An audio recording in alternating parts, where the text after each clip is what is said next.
এদিকে বিপিএল এর টিকিট নিয়ে হয়রানির অভিযোগ তুলেছেন চট্টগ্রামের দর্শকরা। ছুটির দিন সকাল থেকে টিকিট বুথে উপচে পড়া ভিড়। সেই খবর জানতে এই মুহূর্তে এম এ আজিজ স্টেডিয়ামে আমার সহকর্মী মাহবুব রিমন আছেন। সবশেষ খবর জানতে সরাসরি চলে যাচ্ছি তার কাছে। রিমন, এমনিতে সরকারের ছুটির দিন, তারপর আবার স্বাগতিক চট্টগ্রাম একেবারে দুর্দান্ত গতিতে ছুটছে। সব মিলিয়ে আজকের ম্যাচ নিয়ে দর্শকদের টিকিট প্রত্যাশী দর্শকদের আসলে আগ্রহ একেবারে তুঙ্গে। কিছুক্ষণ আগে স্টেডিয়াম কর্তৃপক্ষ এবং টিকিট যারা বিসিবি কর্তৃপক্ষ জানিয়ে দিয়েছে যে টিকিটটা শেষ হয়ে গেছে এবং 2300 টাকার টিকিট ছাড়া আসলে আর কোনো টিকিট নেই, যে কারণে দর্শকরা টিম হোটেলের সামনে এই মুহূর্তে অপেক্ষা করছেন। বলছিলাম যে টিকিট নিয়ে কিছুক্ষণ আগেও আমরা দেখেছিলাম যে লম্বা লাইন, কিন্তু তার কিন্তু আসলে 30 থেকে 40% দর্শকই আসলে টিকিট পাননি।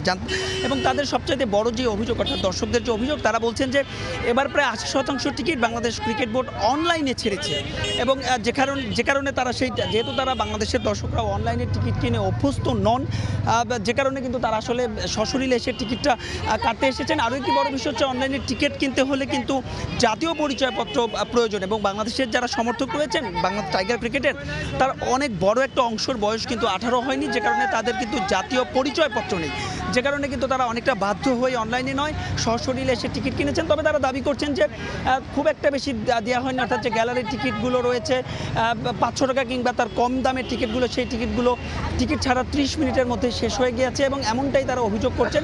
এবং তারা একটা টিকিটের জন্য কিন্তু বেশ দীর্ঘ সময় ধরে এখানে অপেক্ষা করছিলেন। অনেকে বলছিলেন যে সন্ধ্যাবেলা এসেছেন, গতকাল অনেকে বলেছেন যে আজ সকালে এসেছেন, কিন্তু কেউ আসলে তেমন খুব একটা টিকিট পাননি। টিকিট নিয়ে আমরা দেখেছিলাম যে ঢাকা এবং সিলেট দু জায়গায় দর্শকদের অন্যরকম একটা আগ্রহ ছিল, কিন্তু সেই আগ্রহের সঙ্গে কিন্তু বাংলাদেশ ক্রিকেট বোর্ড যেহেতু স্টেডিয়ামের দর্শকের ধারণ ক্ষমতারও একটা বিষয় রয়েছে, সব কিছু মিলিয়ে কিন্তু দর্শকদের অপেক্ষার প্রহর কিন্তু বাড়ছে। তারপরেও তারা অপেক্ষা করছেন কোনোভাবে একটা টিকিট যদি বের করা যায় কিনা। এই মুহূর্তে আসলে দর্শকরা যখনই কোনো ক্রিকেটার বেরোচ্ছেন, যেহেতু টিম হোটেলের বাইরে, তারা ছুটে যাচ্ছেন সেই ক্রিকেটারের সঙ্গে ছবি তোলার জন্য। তবে টিকিট ছাপিয়ে আমরা যদি একটু আজকের ম্যাচের কথা বলি, মহাগুরুত্বপূর্ণ ম্যাচ রাজশাহীর জন্য। বিশেষ করে জানেন যে গেল 2 দিন দেশের ক্রিকেটের টক অফ দ্য টাউন ছিল এই রাজশাহী ফ্র্যাঞ্চাইজি, তাদের দেনা পাওনা ইস্যুতে।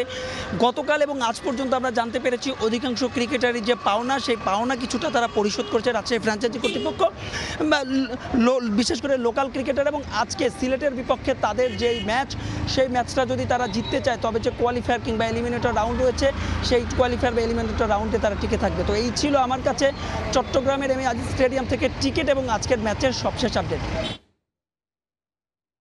বিপিএল এর টিকিট এবং আজকের যে 2 ম্যাচ আছে, সেই ম্যাচগুলোর সবশেষ খবর জানাতে আমাদের সঙ্গে চট্টগ্রাম থেকে সরাসরি যুক্ত হয়েছিলেন আমার সহকর্মী মাহবুব।